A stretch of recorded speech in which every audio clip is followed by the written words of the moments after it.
Cuba coordinates, 22 degrees 00 and 80 degrees 00W, 22.000 degrees north 80.000 degrees west, 22.000, minus 80.000 Cuba, /ckjuːbə/ listen, Spanish pronunciation, officially the Republic of Cuba, Spanish, República de Cuba, help middle.info, is a country comprising the island of Cuba as well as Isla de la Juventud and several minor archipelagos. Cuba is located in the northern Caribbean where the Caribbean Sea, Gulf of Mexico and Atlantic Ocean meet. It is east of the Yucatán Peninsula, Mexico, south of both the U.S. state of Florida and the Bahamas, west of Haiti and north of both Jamaica and the Cayman Islands. Havana is the largest city and capital. Other major cities include Santiago de Cuba and Camagüey. The area of the Republic of Cuba is 110,860 square kilometers, 42,800 square miles, 109,884 square kilometers, 42,426 square miles, without the territorial waters. The island of Cuba is the largest island in Cuba and in the Caribbean, with an area of 105,006 square kilometers, 40,543 square miles, and the second most populous after Hispaniola, with over 11 million inhabitants. The territory that is now Cuba was inhabited by the Siboney Taino people from the 4th millennium BC until Spanish colonization in the 15th century. From the 15th century, it was a colony of Spain until the Spanish-American War of 1898, when Cuba was occupied by the United States and gained nominal independence as a de facto United States protectorate in 1902. As a fragile republic, in 1940 Cuba attempted to strengthen its democratic system, but mounting political radicalization and social strife culminated in a coup and subsequent dictatorship under Fulgencio Batista in 1952. Open corruption and oppression under Batista's rule led to his ousting in January 1959 by the 26th of July movement, which afterwards established communist rule under the leadership of Fidel Castro. Since 1965, the state has been governed by the Communist Party of Cuba. The country was a point of contention during the Cold War between the Soviet Union and the United States, and a nuclear war nearly broke out during the Cuban Missile Crisis of 1962. Cuba is one of the few extant Marxist-Leninist socialist states, where the role of the vanguard Communist Party is enshrined in the Constitution. Independent observers have accused the Cuban government of numerous human rights abuses, including short-term arbitrary imprisonment. Culturally, Cuba is considered part of Latin America. It is a multi-ethnic country whose people, culture and customs derive from diverse origins, including the Aboriginal Taino and Siboney peoples, the long period of Spanish colonialism, the introduction of African slaves and a close relationship with the Soviet Union in the Cold War. Cuba is a sovereign state and a founding member of the United Nations, the G77, the Non-Aligned Movement, the African, Caribbean and Pacific Group of States, ALBA and Organization of American States. It has currently one of the world's only planned economies, and its economy is dominated by the exports of sugar, tobacco, coffee and skilled labor. According to the Human Development Index, Cuba has high human development and is ranked the 8th highest in North America, though 67th in the world. It also ranks highly in some metrics of national performance, including healthcare and education. It is the only country in the world to meet the conditions of sustainable development put forth by the WWF. Etymology. Historians believe the name Cuba comes from the Taino language, however its exact derivation unknown. The exact meaning of the name is unclear, but it may be translated either as where fertile land is abundant, ʻkjuːbə, or great place, ʻkjuːbə. Fringe theory writers who believe that Christopher Columbus was Portuguese state that Cuba was named by Columbus for the town of Cuba in the district of Beja in Portugal. History. Pre-Columbian era. Before the arrival of the Spanish, Cuba was inhabited by 3 distinct tribes of indigenous peoples of the Americas: the Taino and Arawak people, the ʻkjuːbə and the Siboney people. The ancestors of the Siboney migrated from the mainland of South America, with the earliest sites dated to 5000 BP. The Taino arrived from Hispaniola sometime in the 3rd century A.D. When Columbus arrived, they were the dominant culture in Cuba, having an estimated population of 150,000. The Taino were farmers, while the Siboney were farmers as well as fishers and hunter-gatherers. Spanish colonization and rule, 1492 to 1898. After first landing on an island then called Guanahani, Bahamas. On October 12, 1492, Christopher Columbus commanded his 3 ships, La Pinta, Louisiana Nina and the Santa Maria, to land on Cuba's northeastern coast on October 28, 1492. This was near what is now Barié, Holguín Province. Columbus claimed the island for the new Kingdom of Spain and named it Isla Juana after Juan, Prince of Asturias. In 1511, the first Spanish settlement was founded by Diego Velázquez de Cuellar at Baracoa. Other towns soon followed, including San Cristobal de la Habana, founded in 1515, which later became the capital. The native Taino were forced to work under the encomienda system, which resembled a feudal system in medieval Europe. Within a century, the indigenous people were virtually wiped out due to multiple factors, primarily Eurasian infectious diseases, to which they had no natural resistance, immunity, aggravated by harsh conditions of the repressive colonial subjugation. In 1529, a measles outbreak in Cuba killed 2/3 of those few natives who had previously survived smallpox. On May 18, 1539, Conquistador Hernando de Soto departed from Havana at the head of some 600 followers into a vast expedition through the southeastern United States, starting at La Florida, in search of gold, treasure, fame and power. On September 1, 1548, Dr. Gonzalo Pérez de Angulo was appointed governor of Cuba. He arrived in Santiago, Cuba on November 4, 1549 and immediately declared the liberty of all natives. He became Cuba's first permanent governor to reside in Havana instead of Santiago, and he built Havana's first church made of masonry. After the French took Havana in 1555, the governor's son, Francisco de Angulo, went to Mexico. Cuba developed slowly and, unlike the plantation islands of the Caribbean, had a diversified agriculture. But what was most important was that the colony developed as an urbanized society that primarily supported the Spanish colonial empire. By the mid-18th century, its colonists held 50,000 slaves, compared to 60,000 in Barbados, 300,000 in Virginia, both British colonies, and 450,000 in French Saint-Domingue, which had large-scale sugarcane plantations. The 7 Years' War, which erupted in 1754 across 3 continents, eventually arrived in the Spanish Caribbean. Spain's alliance with the French pitched them into direct conflict with the British, and in 1762 a British expedition of 5 warships and 4,000 troops set out from Portsmouth to capture Cuba. The British arrived on 6 June, and by August had Havana under siege. When Havana surrendered, the admiral of the British fleet, George Pocock, and the commander of the land forces, George Keppel, the 3rd Earl of Albemarle, entered the city as a conquering new governor and took control of the whole western part of the island. The British immediately opened up trade with their North American and Caribbean colonies, causing a rapid transformation of Cuban society. They imported food, horses and other goods into the city, as well as thousands of slaves from West Africa to work on the underdeveloped sugar plantations. Though Havana, which had become the 3rd largest city in the Americas, was to enter an era of sustained development and increasing ties with North America during this period, the British occupation of the city proved short-lived. Pressure from London sugar merchants, fearing a decline in sugar prices, forced negotiations with the Spanish over colonial territories. Less than a year after Britain seized Havana, it signed the Peace of Paris together with France and Spain, ending the 7 Years' War. The treaty gave Britain Florida in exchange for Cuba. The French had recommended this to Spain, advising that declining to give up Florida could result in Spain instead losing Mexico and much of the South American mainland to the British. Many in Britain were disappointed, believing that Florida was a poor return for Cuba and Britain's other gains in the war. The real engine for the growth of Cuba's commerce in the late 18th and early 19th century was the Haitian Revolution. When the enslaved peoples of what had been the Caribbean's richest colony freed themselves through violent revolt, Cuban planters perceived the region's changing circumstances with both a sense of fear and opportunity. They were afraid because of the prospect that slaves might revolt in Cuba, too, and numerous prohibitions during the 1790s on the sale of slaves in Cuba that had previously been slaves in French colonies underscored this anxiety.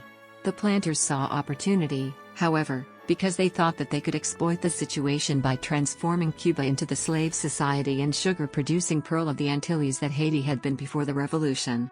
As the historian Ada Ferrer has written, at a basic level, liberation in Saint-Domingue helped entrench its denial in Cuba. As slavery and colonialism collapsed in the French colony, the Spanish island underwent transformations that were almost the mirror image of Haiti's.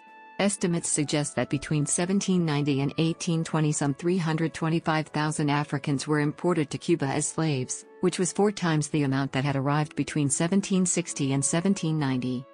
Although a smaller proportion of the population of Cuba was enslaved, at times slaves arose in revolt. In 1812 the Aponte slave rebellion took place, but it was suppressed. The population of Cuba in 1817 was 630,980, of which 291,021 were white, 115,691 free people of color, mixed race, and 224,268 black slaves. This was a much higher proportion of free blacks to slaves than in Virginia, for instance, or the other Caribbean islands. Historians such as Swedish Magnus Morner, who studied slavery in Latin America, found that manumissions increased when slave economies were in decline, as in 18th-century Cuba and early 19th-century Maryland of the United States. In part due to Cuban slaves working primarily in urbanized settings, by the 19th century, there had developed the practice of coartation, or buying oneself out of slavery, a uniquely Cuban development, according to historian Herbert S. Klein. Due to a shortage of white labor, blacks dominated urban industries to such an extent that when whites in large numbers came to Cuba in the middle of the 19th century, they were unable to displace Negro workers. A system of diversified agriculture, with small farms and fewer slaves, served to supply the cities with produce and other goods. In the 1820s, when the rest of Spain's empire in Latin America rebelled and formed independent states, Cuba remained loyal. Its economy was based on serving the empire. By 1860, Cuba had 213,167 free people of color, 39% of its non-white population of 550,000. By contrast, Virginia, with about the same number of blacks, had only 58,042 or 11% who were free, the rest were enslaved. In the antebellum years, after Nat Turner's slave rebellion of 1831, Virginia discouraged manumissions and strengthened restrictions against free blacks, as did other southern states. In addition, there was a high demand for slaves, and Virginia planters sold many in the internal domestic slave trade, who were shipped or taken overland to the Deep South, which had greatly expanded its cotton production. Independence movements. Full independence from Spain was the goal of a rebellion in 1868 led by planter Carlos Manuel de Céspedes. De Céspedes, a sugar planter, freed his slaves to fight with him for an independent Cuba. On December 27, 1868, he issued a decree condemning slavery in theory but accepting it in practice and declaring free any slaves whose masters present them for military service. The 1868 rebellion resulted in a prolonged conflict known as the 10 Years' War. 2,000 Cuban Chinese joined the rebels. Chinese had been imported as indentured laborers. A monument in Havana honors the Cuban Chinese who fell in the war. The United States declined to recognize the new Cuban government, although many European and Latin American nations did so. In 1878, the Pact of Zanjón ended the conflict, with Spain promising greater autonomy to Cuba. In 1879 to 1880, Cuban patriot Calixto Garcia attempted to start another war known as the Little War but did not receive enough support. Slavery in Cuba was abolished in 1875 but the process was completed only in 1886. An exiled dissident named José Martí founded the Cuban Revolutionary Party in New York in 1892. The aim of the party was to achieve Cuban independence from Spain. In January 1895 Martí traveled to Montecristi and Santo Domingo to join the efforts of Máximo Gómez. Martí recorded his political views in the Manifesto of Montecristi. Fighting against the Spanish army began in Cuba on February 24, 1895. But Martí was unable to reach Cuba until April 11, 1895. Martí was killed in the Battle of Dos Rios on May 19, 1895. His death immortalized him as Cuba's national hero. Around 200,000 Spanish troops outnumbered the much smaller rebel army, which relied mostly on guerrilla and sabotage tactics. The Spaniards began a campaign of suppression. General Valeriano Weyler, military governor of Cuba, herded the rural population into what he called reconcentrados, described by international observers as fortified towns. These are often considered the prototype for 20th-century concentration camps. Between 200,000 and 400,000 Cuban civilians died from starvation and disease in the camps, numbers verified by the Red Cross and United States Senator Redfield Proctor, a former Secretary of War. American and European protests against Spanish conduct on the island followed. The U.S. battleship Maine was sent to protect U.S. interests, but soon after arrival, it exploded in Havana harbor and sank quickly, killing nearly three-quarters of the crew. The cause and responsibility for the sinking of the ship remained unclear after a board of inquiry. Popular opinion in the U.S., fueled by an active press, concluded that the Spanish were to blame and demanded action. Spain and the United States declared war on each other in late April 1898. Over the previous decades, 5 U.S. presidents, Polk, Pierce, Buchanan, Grant, and McKinley, had tried to buy the island of Cuba from Spain. Republic, 1902 to 1959. First years, 1902 to 1925. After the Spanish-American War, Spain and the United States signed the Treaty of Paris, 1898, by which Spain ceded Puerto Rico, the Philippines, and Guam to the United States for the sum of $20 million and Cuba became a protectorate of the United States. Cuba gained formal independence from the U.S. on May 20, 1902, as the Republic of Cuba. Under Cuba's new constitution, the U.S. retained the right to intervene in Cuban affairs and to supervise its finances and foreign relations. Under the Platt Amendment, the U.S. leased the Guantanamo Bay Naval Base from Cuba. Following disputed elections in 1906, the first president, Tomás Estrada Palma, faced an armed revolt by Independence War veterans who defeated the meager government forces. The U.S. intervened by occupying Cuba and named Charles Edward Magoon as governor for 3 years. Cuban historians have characterized Magoon's governorship as having introduced political and social corruption. In 1908, self-government was restored when José Miguel Gómez was elected president, but the U.S. continued intervening in Cuban affairs. In 1912, the Partido Independiente de Color attempted to establish a separate black republic in Oriente Province, but was suppressed by General Monteagudo with considerable bloodshed. In 1924, Gerardo Machado was elected president. During his administration, tourism increased markedly, and American-owned hotels and restaurants were built to accommodate the influx of tourists. The tourist boom led to increases in gambling and prostitution in Cuba. The Wall Street crash of 1929 led to a collapse in the price of sugar, political unrest, and repression. Protesting students, known as the Generation of 1930, turned to violence in opposition to the increasingly unpopular Machado. A general strike, in which the Communist Party sided with Machado, uprisings among sugar workers, and an army revolt forced Machado into exile in August 1933. He was replaced by Carlos Manuel de Céspedes y Quesada. Revolution of 1933 to 1940. In September 1933, the Sergeants' Revolt, led by Sergeant Fulgencio Batista, overthrew Céspedes. A 5-member executive committee, the Pentarchy of 1933, was chosen to head a provisional government. Ramón Grau San Martín was then appointed as provisional president. Grau resigned in 1934, leaving the way clear for Batista, who dominated Cuban politics for the next 25 years, at first through a series of puppet presidents. The period from 1933 to 1937 was a time of virtually unremitting social and political warfare.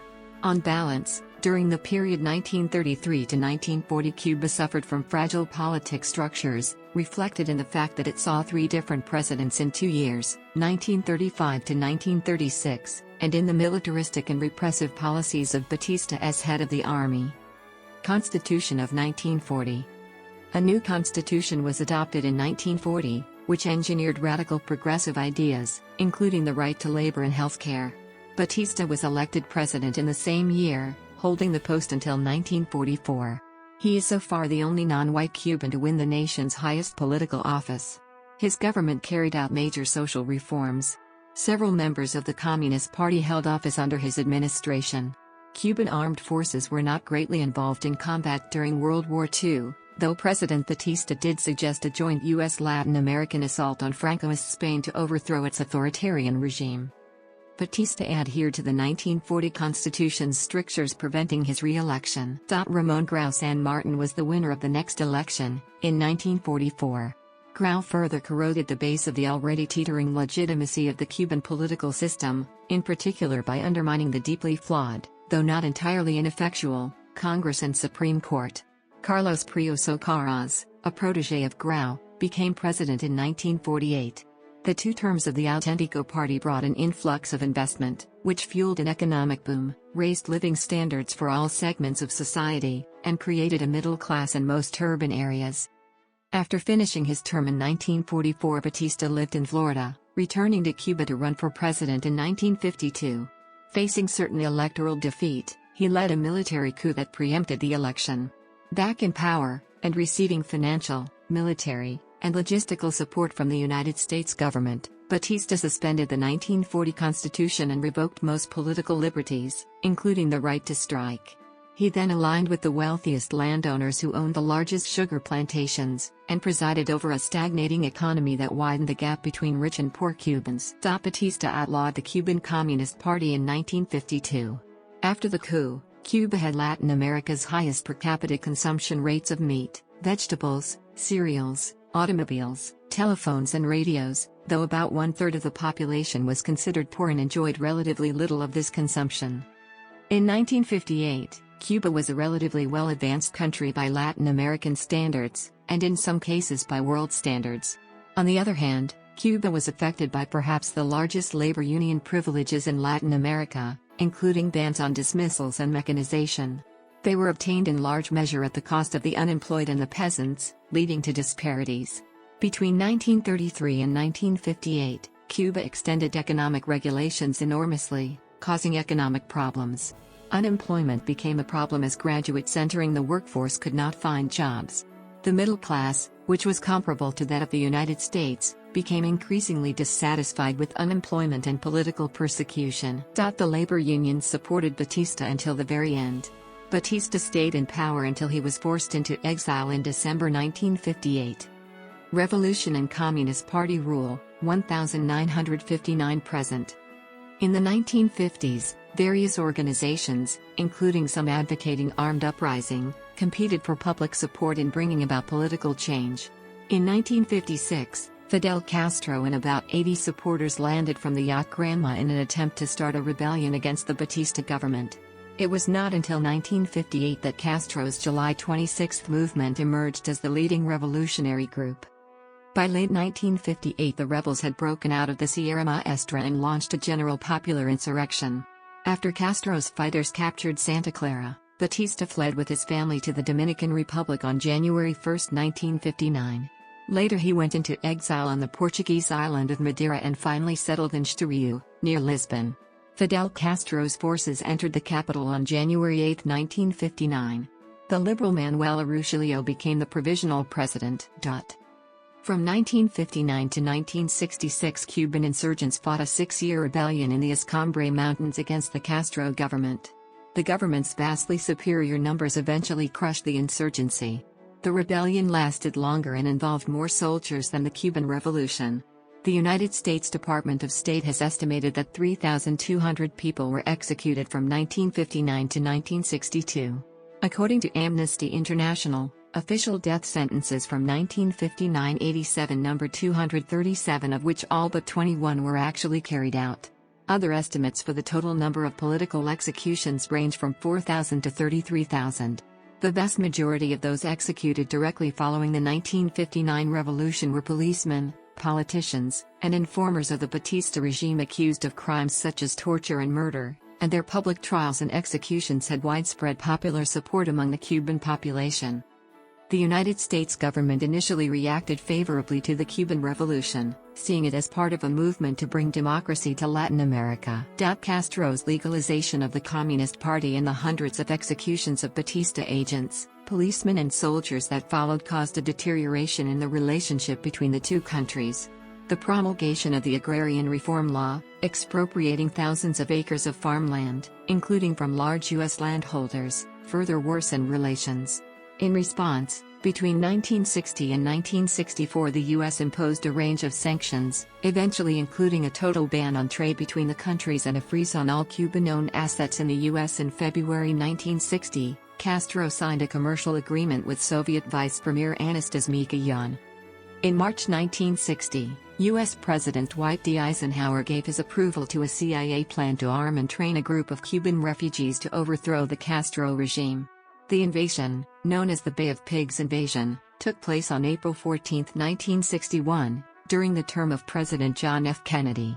About 1,400 Cuban exiles disembarked at the Bay of Pigs, but failed in their attempt to overthrow Castro. In January 1962, Cuba was suspended from the Organization of American States, OAS, and later the same year the OAS started to impose sanctions against Cuba of similar nature to the U.S. sanctions. The Cuban Missile Crisis occurred in October 1962. By 1963, Cuba was moving towards a full-fledged communist system modeled on the USSR. During the 1970s, Fidel Castro dispatched tens of thousands of troops in support of Soviet-supported wars in Africa. He supported the MPLA in Angola and Mengistu Haile Mariam in Ethiopia. The standard of living in the 1970s was extremely Spartan and discontent was rife. Fidel Castro admitted the failures of economic policies in a 1970 speech. In 1975 the OAS lifted its sanctions against Cuba, with the approval of 16 member states, including the U.S. The U.S., however, maintained its own sanctions. Castro's rule was severely tested in the aftermath of the Soviet collapse in 1991, known in Cuba as the Special Period. The country faced a severe economic downturn following the withdrawal of Soviet subsidies worth $4 billion to $6 billion annually, resulting in effects such as food and fuel shortages. The government did not accept American donations of food, medicines, and cash until 1993. On August 5, 1994, state security dispersed protesters in a spontaneous protest in Havana. Cuba has since found a new source of aid and support in the People's Republic of China. In addition, Hugo Chavez, then president of Venezuela, and Evo Morales, president of Bolivia, became allies and both countries are major oil and gas exporters. In 2003, the government arrested and imprisoned a large number of civil activists, a period known as the Black Spring. In February 2008, Fidel Castro announced his resignation as president of Cuba following the onset of his reported serious gastrointestinal illness in July 2006. On 24 February his brother, Raúl Castro, was declared the new president. In his inauguration speech, Raúl promised that some of the restrictions on freedom in Cuba would be removed. In March 2009, Raúl Castro removed some of his brother's appointees. On June 3, 2009, the Organization of American States adopted a resolution to end the 47-year ban on Cuban membership of the group. The resolution stated, however, that full membership would be delayed until Cuba was in conformity with the practices, purposes, and principles of the OAS. Fidel Castro restated his position that he was not interested in joining after the OAS resolution had been announced. Effective January 14, 2013, Cuba ended the requirement established in 1961, that any citizens who wished to travel abroad were required to obtain an expensive government permit and a letter of invitation. In 1961 the Cuban government had imposed broad restrictions on travel to prevent the mass emigration of people after the 1959 revolution. It approved exit visas only on rare occasions. Requirements were simplified. Cubans need only a passport and a national ID card to leave, and they are allowed to take their young children with them for the first time. However, a passport costs on average 5 months' salary. Observers expect that Cubans with paying relatives abroad are most likely to be able to take advantage of the new policy. In the first year of the program, over 180,000 left Cuba and returned. As of December 2014, talks with Cuban officials and American officials, including President Barack Obama, resulted in the release of Alan Gross, 52 political prisoners, and an unnamed non-citizen agent of the United States in return for the release of 3 Cuban agents currently imprisoned in the United States. Additionally, while the embargo between the United States and Cuba was not immediately lifted, it was relaxed to allow import, export, and certain limited commerce. Government and politics. The Republic of Cuba is one of the world's last remaining socialist countries following the Marxist-Leninist ideology. The Constitution of 1976, which defined Cuba as a socialist republic, was replaced by the Constitution of 1992, which is guided by the ideas of José Martí and the political and social ideas of Marx, Engels, and Lenin. The Constitution describes the Communist Party of Cuba as the leading force of society and of the state. The first secretary of the Communist Party is concurrently President of the Council of State, President of Cuba, and President of the Council of Ministers, sometimes referred to as Prime Minister of Cuba. Members of both councils are elected by the National Assembly of People's Power. The President of Cuba, who is also elected by the Assembly, serves for 5 years and there is no limit to the number of terms of office. The People's Supreme Court serves as Cuba's highest judicial branch of government. It is also the court of last resort for all appeals against the decisions of provincial courts.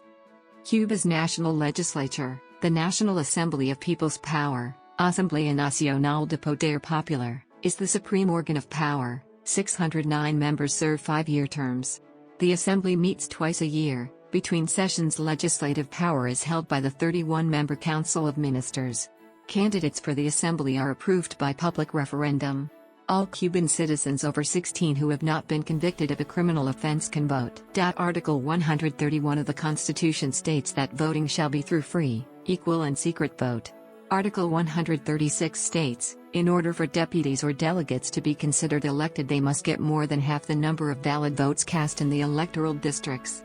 No political party is permitted to nominate candidates or campaign on the island, including the Communist Party.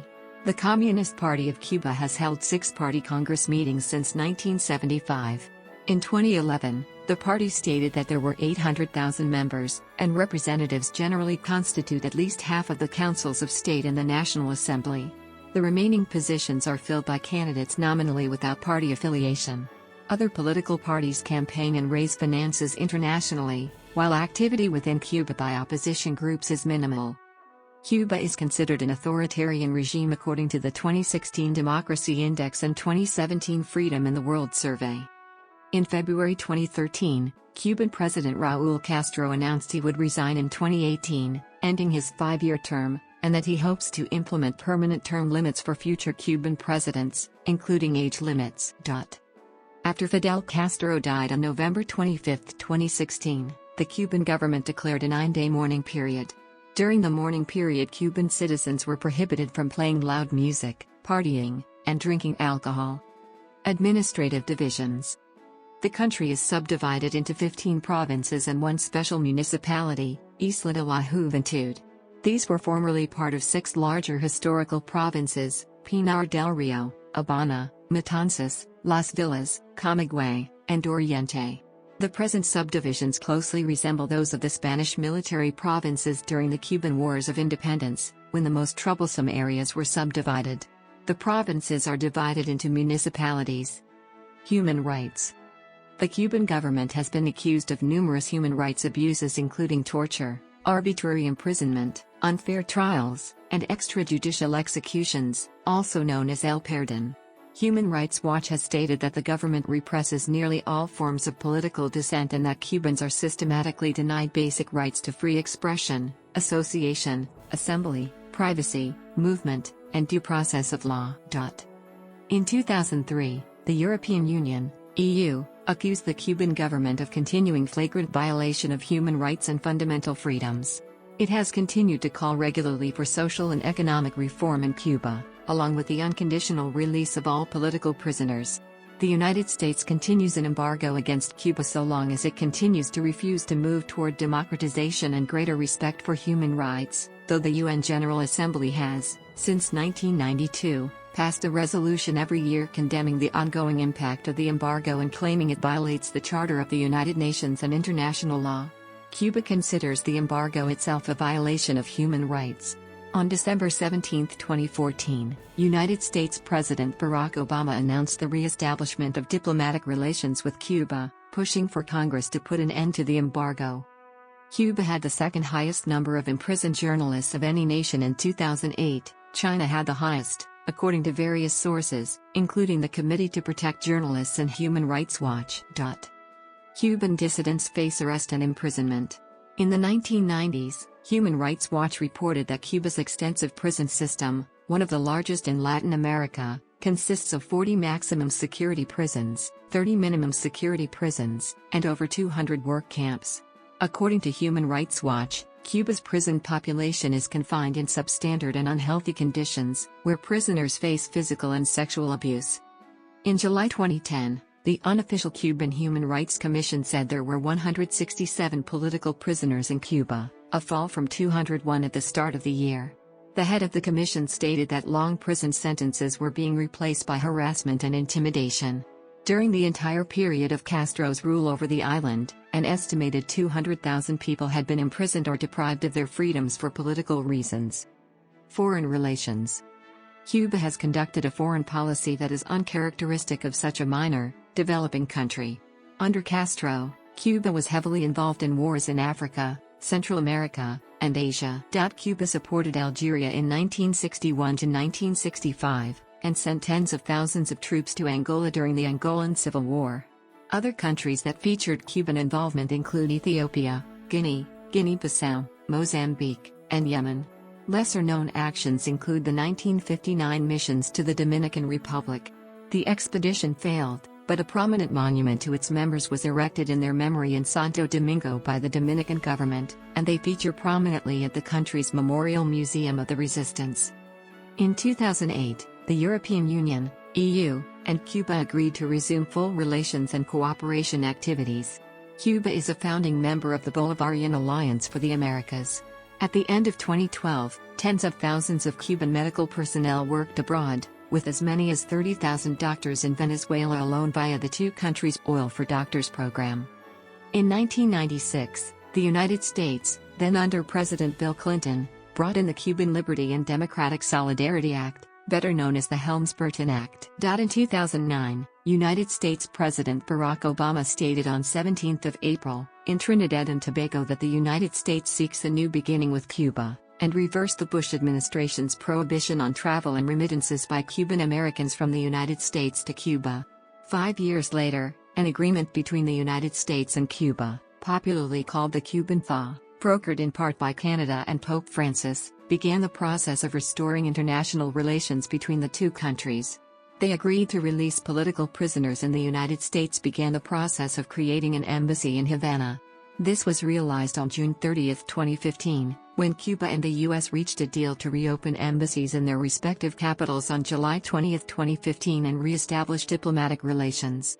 Earlier in the same year, the White House announced that President Obama would remove Cuba from the American government's list of nations that sponsor terrorism, which Cuba reportedly welcomed as fair. On September 17, 2017, the United States considered closing its Cuban embassy following mysterious sonic attacks on its staff. Crime and law enforcement. All law enforcement agencies are maintained under Cuba's Ministry of the Interior, which is supervised by the Revolutionary Armed Forces. In Cuba, citizens can receive police assistance by dialing 106 on their telephones. The police force, which is referred to as Policía Nacional Revolucionaria or PNR, is then expected to provide help. The Cuban government also has an agency called the Intelligence Directorate that conducts intelligence operations and maintains close ties with the Russian Federal Security Service. Military. As of 2009, Cuba spent about $91.8 million on its armed forces. In 1985, Cuba devoted more than 10% of its GDP to military expenditures. In response to perceived American aggression, such as the Bay of Pigs invasion, Cuba built up one of the largest armed forces in Latin America, second only to that of Brazil.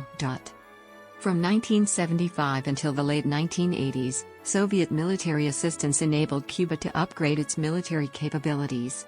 After the loss of Soviet subsidies, Cuba scaled down the numbers of military personnel, from 235,000 in 1994 to about 60,000 in 2003. In 2017, Cuba signed the UN Treaty on the Prohibition of Nuclear Weapons. Economy. The Cuban state claims to adhere to socialist principles in organizing its largely state-controlled planned economy. Most of the means of production are owned and run by the government, and most of the labor force is employed by the state. Recent years have seen a trend toward more private sector employment. By 2006, public sector employment was 78% and private sector 22%, compared to 91.8% to 8.2% in 1981. Government spending is 78.1% of GDP. Any firm that hires a Cuban must pay the Cuban government, which in turn pays the employee in Cuban pesos. The average monthly wage as of July 2013 is 466 Cuban pesos, about $19. Cuba has a dual currency system, whereby most wages and prices are set in Cuban pesos, CUP, while the tourist economy operates with convertible pesos, CUC, set at par with the US dollar. Every Cuban household has a ration book, known as libreta, entitling it to a monthly supply of food and other staples, which are provided at nominal cost. Before Fidel Castro's 1959 revolution, Cuba was one of the most advanced and successful countries in Latin America. Cuba's capital, Havana, was a glittering and dynamic city. The country's economy in the early part of the century, fueled by the sale of sugar to the United States, had grown wealthy. Cuba ranked fifth in the hemisphere in per capita income, third in life expectancy, second in per capita ownership of automobiles and telephones, and first in the number of television sets per inhabitant. Cuba's literacy rate, 76%, was the fourth highest in Latin America. Cuba also ranked 11th in the world in the number of doctors per capita. Several private clinics and hospitals provided services for the poor. Cuba's income distribution compared favorably with that of other Latin American societies. However, income inequality was profound between city and countryside, especially between whites and blacks. Cubans lived in abysmal poverty in the countryside. According to PBS, a thriving middle class held the promise of prosperity and social mobility. According to Cuba historian Luis Perez of the University of North Carolina at Chapel Hill, Havana was then what Las Vegas has become. In 2016, the Miami Herald wrote, about 27% of Cubans earn under $50 per month, 34% earn the equivalent of $50 to $100 per month, and 20% earn $101 to $200. 12% reported earning $201 to $500 a month, and almost 4% said their monthly earnings topped $500, including 1.5% who said they earned more than $1,000. After the Cuban Revolution and before the collapse of the Soviet Union, Cuba depended on Moscow for substantial aid and sheltered markets for its exports. The loss of these subsidies sent the Cuban economy into a rapid depression known in Cuba as the Special Period. Cuba took limited free market-oriented measures to alleviate severe shortages of food, consumer goods, and services. These steps included allowing some self-employment in certain retail and light manufacturing sectors, the legalization of the use of the US dollar in business, and the encouragement of tourism. Cuba has developed a unique urban farm system called organoponicos to compensate for the end of food imports from the Soviet Union. The U.S. embargo against Cuba was instituted in response to nationalization of U.S. citizen-held property and was maintained at the premise of perceived human rights violations.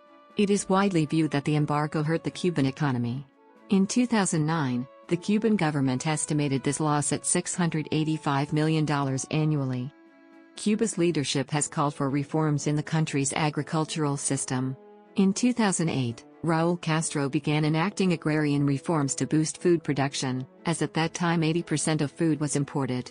The reforms aimed to expand land use and increase efficiency.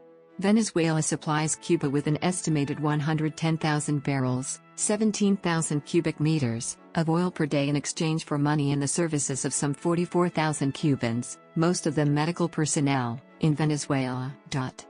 In 2005, Cuba had exports of $2.4 billion, ranking 114 of 226 world countries, and imports of $6.9 billion, ranking 87 of 226 countries. Its major export partners are Canada 17.7%, China 16.9%, Venezuela 12.5%, Netherlands 9%, and Spain 5.9%, 2012. Cuba's major exports are sugar, nickel, tobacco, fish, medical products, citrus fruits, and coffee. Imports include food, fuel, clothing, and machinery. Cuba presently holds debt in an amount estimated at $13 billion, approximately 38% of GDP. According to the Heritage Foundation, Cuba is dependent on credit accounts that rotate from country to country. Cuba's prior 35% supply of the world's export market for sugar has declined to 10% due to a variety of factors, including a global sugar commodity price drop that made Cuba less competitive on world markets. It was announced in 2008 that wage caps would be abandoned to improve the nation's productivity. In 2010, Cubans were allowed to build their own houses.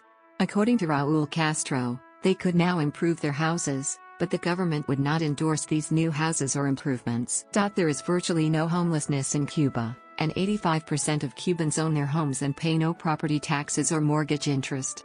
Mortgage payments may not exceed 10% of a household's combined income. On August 2, 2011, the New York Times reported that Cuba reaffirmed its intent to legalize buying and selling of private property before the year's end. According to experts, the private sale of property could transform Cuba more than any of the economic reforms announced by President Raúl Castro's government. It would cut more than 1 million state jobs, including party bureaucrats who resist the changes. The reforms created what some call new Cuban economy. In October 2013, Raúl said he intended to merge the two currencies, but as of August 2016, the dual currency system remains in force. In August 2012, a specialist of the Cuba Energy Company announced the opening of Cuba's first solar power plant.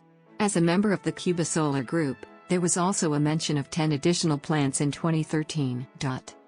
In May 2019, Cuba imposed rationing of staples such as chicken, eggs, rice, beans, soap and other basics. Some 2/3 of food in the country is imported. A spokesperson blamed the increased U.S. trade embargo, although economists believe that an equally important problem is the massive decline of aid from Venezuela and the failure of Cuba's state-run oil company, which had subsidized fuel costs. Resources. Cuba's natural resources include sugar, tobacco, fish, citrus fruits, coffee, beans, rice, potatoes, and livestock. Cuba's most important mineral resource is nickel, with 21% of total exports in 2011. The output of Cuba's nickel mines that year was 71,000 tons, approaching 4% of world production. As of 2013, its reserves were estimated at 5.5 million tons, over 7% of the world total. Sherritt International of Canada operates a large nickel mining facility in Moa. Cuba is also a major producer of refined cobalt, a byproduct of nickel mining. Oil exploration in 2005 by the U.S. Geological Survey revealed that the North Cuba Basin could produce about 4.6 billion barrels, 730 million cubic meters, to 9.3 billion barrels, 1.48 times 109 cubic meters, of oil. In 2006, Cuba started to test drill these locations for possible exploitation. Tourism. Tourism was initially restricted to enclave resorts where tourists would be segregated from Cuban society, referred to as enclave tourism and tourism apartheid. Contact between foreign visitors and ordinary Cubans were de facto illegal between 1992 and 1997. The rapid growth of tourism during the special period had widespread social and economic repercussions in Cuba, and led to speculation about the emergence of a two-tier economy. Cuba has tripled its market share of Caribbean tourism in the last decade, as a result of significant investment in tourism infrastructure. This growth rate is predicted to continue. 1.9 million tourists visited Cuba in 2003, predominantly from Canada and the European Union, generating revenue of $2.1 billion. Cuba recorded 2,688,000 international tourists in 2011, the third highest figure in the Caribbean, behind the Dominican Republic and Puerto Rico. The medical tourism sector caters to thousands of European, Latin American, Canadian, and American consumers every year. A recent study indicates that Cuba has a potential for mountaineering activity, and that mountaineering could be a key contributor to tourism, along with other activities, for example biking, diving, caving. Promoting these resources could contribute to regional development, prosperity, and well-being. The Cuban Justice Minister downplays allegations of widespread sex tourism. According to a Government of Canada travel advice website, Cuba is actively working to prevent child sex tourism, and a number of tourists, including Canadians, have been convicted of offenses related to the corruption of minors aged 16 and under. Prison sentences range from 7 to 25 years. Some tourist facilities were extensively damaged on September 8, 2017 when Hurricane Irma hit the island.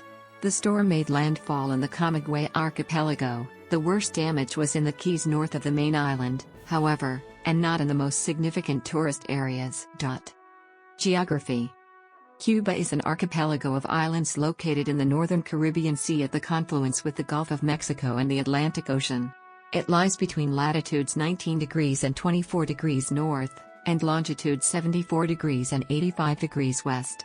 The United States lies 150 kilometers, 93 miles, across the Straits of Florida to the north and northwest, to the closest tip of Key West, Florida, and the Bahamas 21 kilometers, 13 miles, to the north. Mexico lies 210 kilometers, 130 miles, across the Yucatán Channel to the west, to the closest tip of Cabo COUNTRIES in the state of Quintana Roo. Haiti is 77 kilometers, 48 miles, to the east, Jamaica, 140 kilometers/87 miles, and the Cayman Islands to the south. Cuba is the principal island, surrounded by 4 smaller groups of islands: the Colorados Archipelago on the northwestern coast, the Sabana Camagüey Archipelago on the north-central Atlantic coast, the Jardines de la Reina on the south-central coast, and the Canarios Archipelago on the southwestern coast. The main island, named Cuba, is 1,250 kilometers, 780 miles, long, constituting most of the nation's land area, 104,556 square kilometers, 40,369 square miles, and is the largest island in the Caribbean and 17th largest island in the world by land area. The main island consists mostly of flat to rolling plains apart from the Sierra Maestra Mountains in the southeast, whose highest point is Pico Turquino, 1,974 meters, 6,476 feet. The second largest island is Isla de la Juventud, Isle of Youth, in the Canarios Archipelago, with an area of 2,200 square kilometers, 849 square miles. Cuba has an official land area, of 109,884 square kilometers, 42,426 square miles. Its area is 110,860 square kilometers, 42,803 square miles, including coastal and territorial waters. Climate. With the entire island south of the Tropic of Cancer, the local climate is tropical, moderated by northeasterly trade winds that blow year-round. The temperature is also shaped by the Caribbean current, which brings in warm water from the equator. This makes the climate of Cuba warmer than that of Hong Kong, which is at around the same latitude as Cuba but has a subtropical rather than a tropical climate.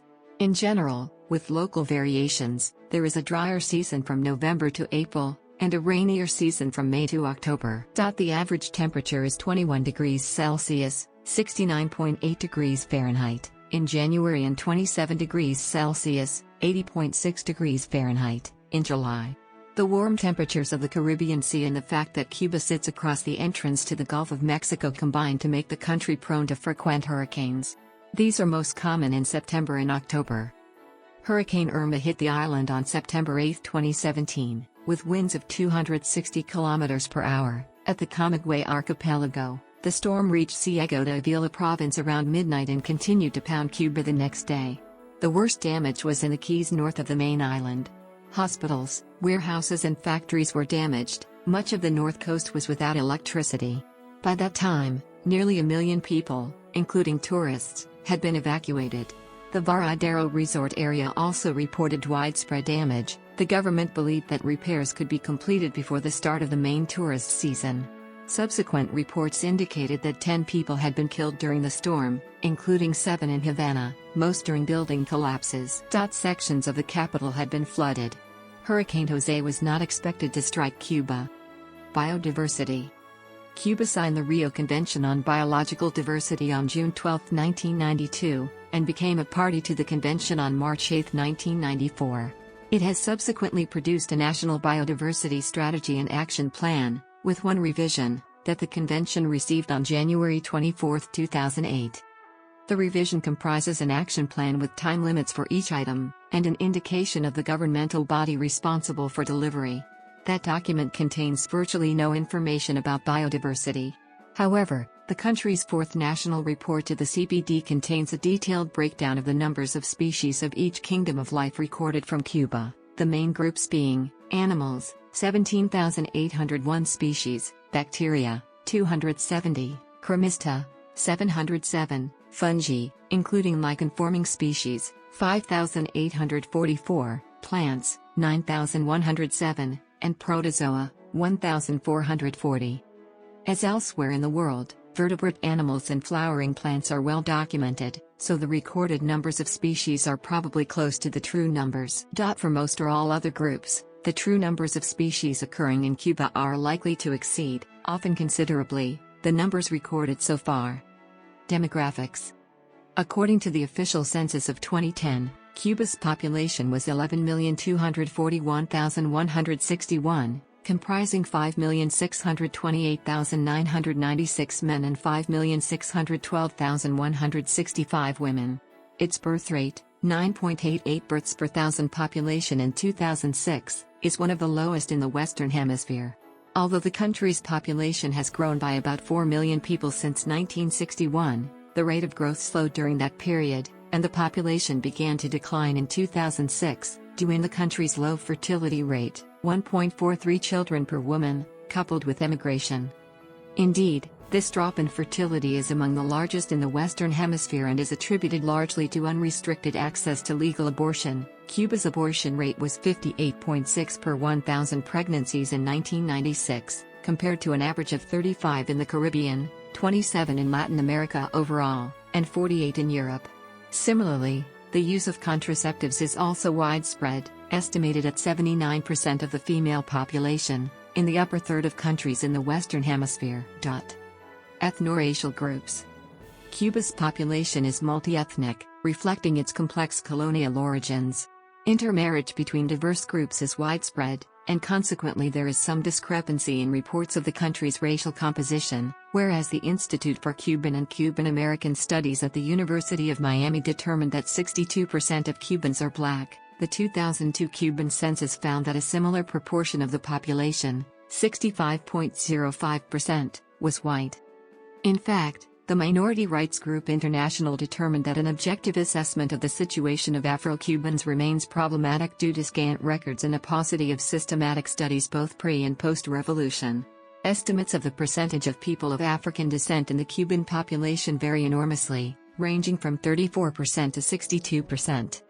A 2014 study found that, based on ancestry informative markers, AIM, autosomal genetic ancestry in Cuba is 72% European, 20% African, and 8% indigenous.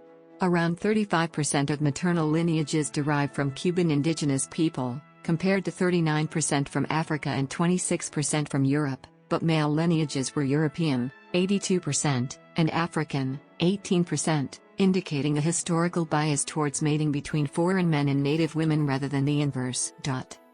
Asians make up about 1% of the population, and are largely of Chinese ancestry, followed by Japanese.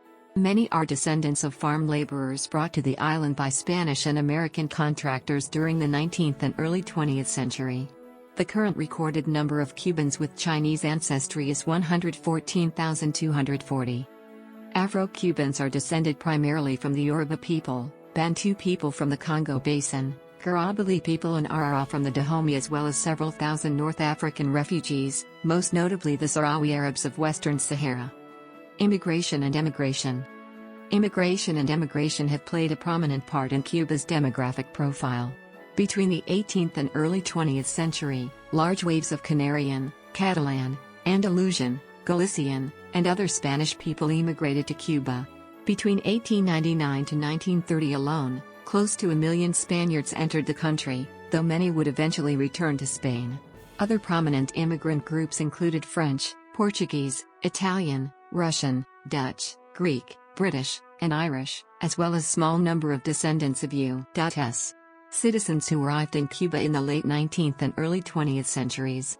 Post-revolution Cuba has been characterized by significant levels of emigration, which has led to a large and influential diaspora community. During the 3 decades after January 1959, more than 1 million Cubans of all social classes, constituting 10% of the total population, emigrated to the United States, a proportion that matches the extent of emigration to the U.S. from the Caribbean as a whole during that period. Prior to January 13, 2013, Cuban citizens could not travel abroad, leave or return to Cuba without first obtaining official permission along with applying for a government-issued passport and travel visa, which was often denied. Those who left the country typically did so by sea, in small boats and fragile rafts.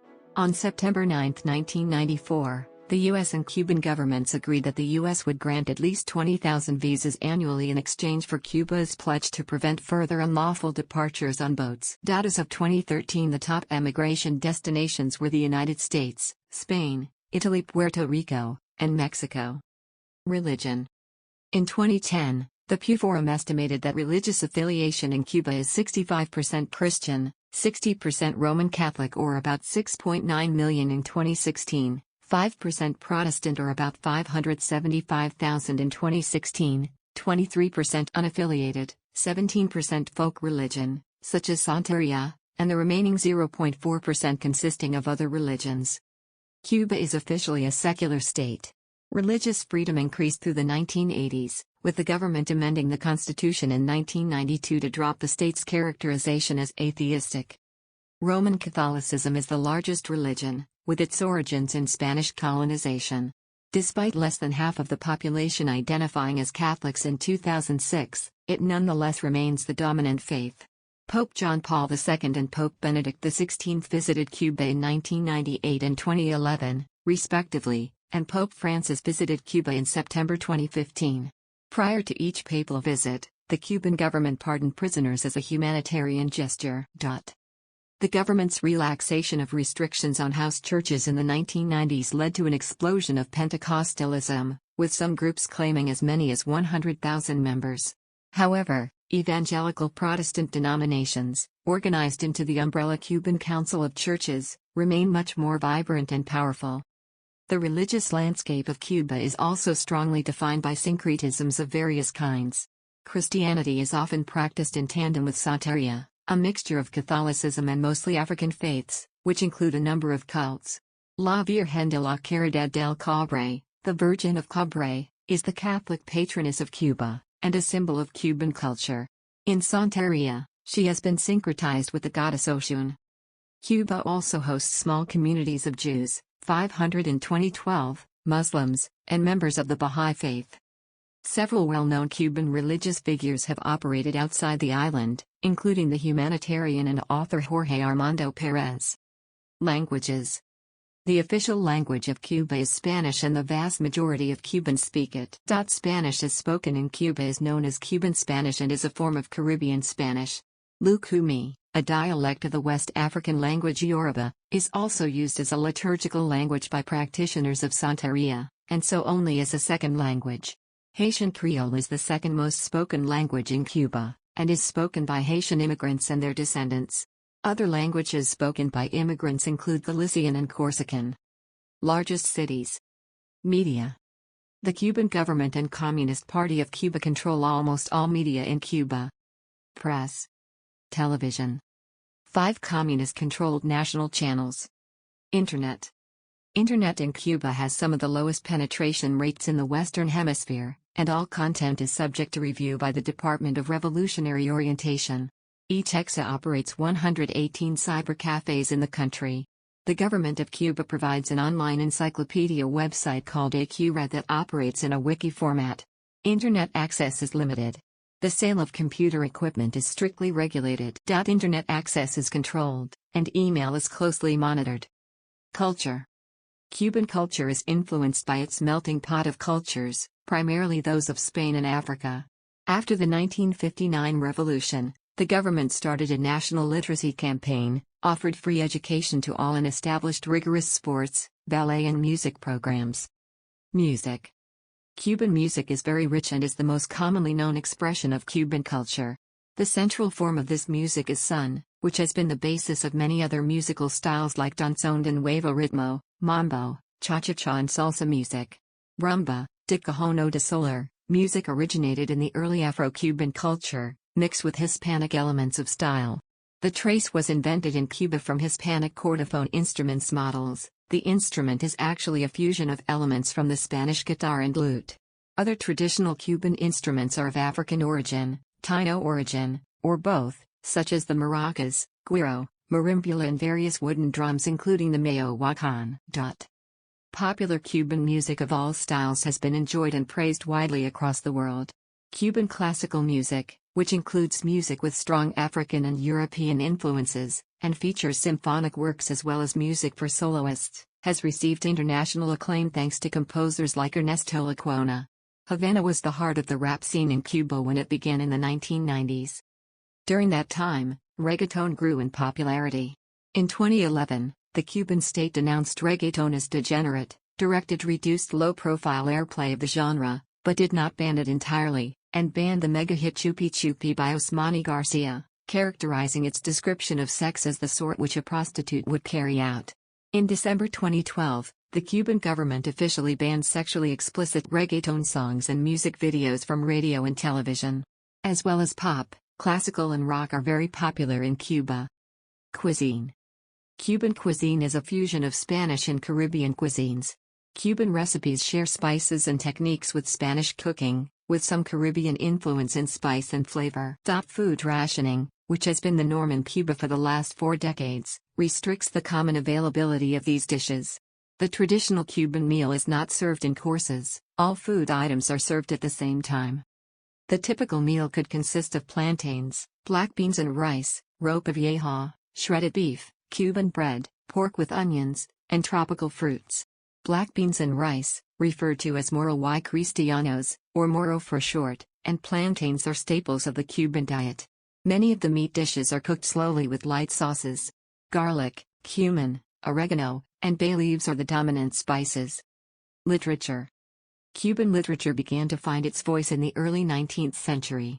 Dominant themes of independence and freedom were exemplified by José Martí, who led the modernist movement in Cuban literature. Writers such as Nicolás Guillén and José Z. Talat focused on literature as social protest. The poetry and novels of Dulce María Loines and José Lezama Lima have been influential. Romanticist Miguel Barnett, who wrote Everyone Dreamed of Cuba, reflects a more melancholy Cuba. Alejo Carpentier was important in the magic realism movement. Writers such as Reynaldo Arenas, Guillermo Cabrera Infante, and more recently Diana Chaviano, Pedro Juan Gutiérrez, Zoe Valdez, Guillermo Rosales and Leonardo Padura have earned international recognition in the post-revolutionary era, though many of these writers have felt compelled to continue their work in exile due to ideological control of media by the Cuban authorities. Dance. Dance holds a privileged position in Cuban culture. Popular dance is considered an essential part of life, and concert dance is supported by the government and includes internationally renowned companies such as the Ballet Nacional de Cuba. Sports. Due to historical associations with the United States, many Cubans participate in sports that are popular in North America, rather than sports traditionally played in other Latin American nations. Baseball is the most popular. Other sports and pastimes include football, basketball, volleyball, cricket, and athletics.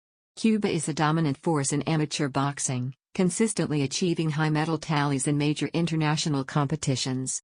Cuban boxers are not permitted to turn professional by their government. However, many boxers defect to the US and other countries. Cuba also provides a national team that competes in the Olympic Games. Education. The University of Havana was founded in 1728 and there are a number of other well-established colleges and universities. In 1957, just before Castro came to power, the literacy rate was fourth in the region at almost 80% according to the United Nations, higher than in Spain. Castro created an entirely state-operated system and banned private institutions. School attendance is compulsory from ages 6 to the end of basic secondary education, normally at age 15, and all students, regardless of age or gender, wear school uniforms with the color denoting grade level. Primary education lasts for 6 years. Secondary education is divided into basic and pre-university education. Cuba's literacy rate of 99.8% is the 10th highest globally, due largely to the provision of free education at every level. Cuba's high school graduation rate is 94%. Higher education is provided by universities, higher institutes, higher pedagogical institutes, and higher polytechnic institutes. The Cuban Ministry of Higher Education operates a distance education program that provides regular afternoon and evening courses in rural areas for agricultural workers. Education has a strong political and ideological emphasis, and students progressing to higher education are expected to have a commitment to the goals of Cuba. Cuba has provided state-subsidized education to a limited number of foreign nationals at the Latin American School of Medicine. According to the Webometrics ranking of world universities, the top-ranking universities in the country are Universidad de La Habana, 1680th worldwide, Instituto Superior Politécnico José Antonio Echeverría, 2893rd, and the University of Santiago de Cuba, 3831st. Health Cuba's life expectancy at birth is 78.3 years, 76.2 for males and 80.4 for females. This ranks Cuba 55th in the world and 5th in the Americas, behind Canada, Chile, Costa Rica and the United States. Infant mortality declined from 32 infant deaths per 1,000 live births in 1957, to 10 in 1990-95, 6.1 in 2000 to 2005 and 5.13 in 2009. Historically, Cuba has ranked high in numbers of medical personnel and has made significant contributions to world health since the 19th century. Today, Cuba has universal healthcare, and despite persistent shortages of medical supplies, there is no shortage of medical personnel. Primary care is available throughout the island, and infant and maternal mortality rates compare favorably with those in developed nations. That a developing nation like Cuba has health outcomes rivaling the developed world is referred to by researchers as the Cuban health paradox. Cuba ranks 30th on the 2019 Bloomberg Healthiest Country Index, which is the only developing country to rank that high. Disease and infant mortality increased in the 1960s immediately after the revolution, when half of Cuba's 6,000 doctors left the country.